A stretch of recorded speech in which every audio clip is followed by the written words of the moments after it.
It all started with a strange email. No subject, no sender. Just a message. You have been selected as an observer. Come alone. 22:45.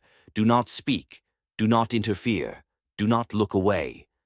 Attached was a pin location, an abandoned scientific facility deep in the woods, miles outside of Prague. Julian Hart, a 34-year-old freelance programmer, had no idea why he received it. He hadn't signed up for anything. Still, he went. Curiosity, after all, was a dangerous kind of fuel. The facility loomed like a carcass of forgotten genius, walls covered in ivy, windows shattered, the door oddly ajar. Inside, the air smelled of old wires and damp earth. Dim emergency lights flickered in the ceiling. At the end of the main corridor, a sign read, "Observation Room, authorized personnel only below it." Another note, clearly newer, "Do not enter after midnight." Julian checked his watch. 22:42. He stepped inside. The room was clinical.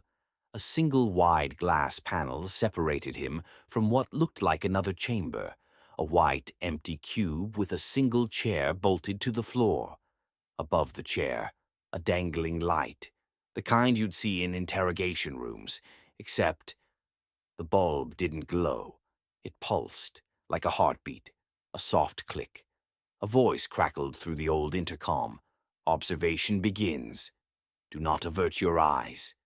Julian flinched. He wasn't alone. But the control panels around him were dead. No lights, no signs of life. Then a door on the other side of the glass opened.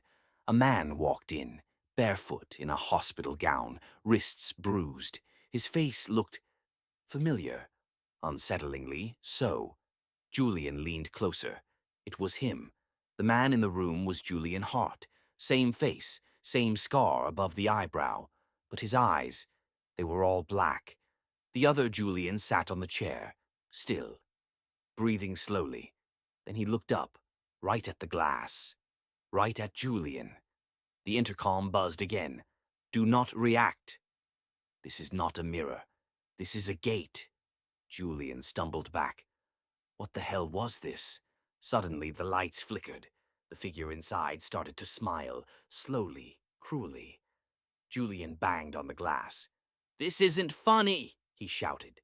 The voice returned, cold, flat. "You broke the rule." All lights went out. Silence. Then, a second later, the room lit up in red. The glass was now a mirror. Julian saw only himself, but he felt a presence behind him. He turned around. There was nothing. He turned back to the glass. His reflection was still looking away. The mirror version of Julian slowly turned its head back toward him, but the eyes were now bleeding black. It mouthed something. Julian stared. "Let me." In suddenly, the lights burst. The glass cracked. A deafening screech filled the room, like 1,000 voices trying to scream through one throat. Julian collapsed, clutching his head. Darkness swallowed the room. He woke up outside, alone, on the ground, covered in ash. It was morning. The building behind him no longer existed, just scorched earth and blackened stones. His phone buzzed. A message. Unknown sender. "You are now the observed." He looked into his phone camera to check his face. The reflection smiled first,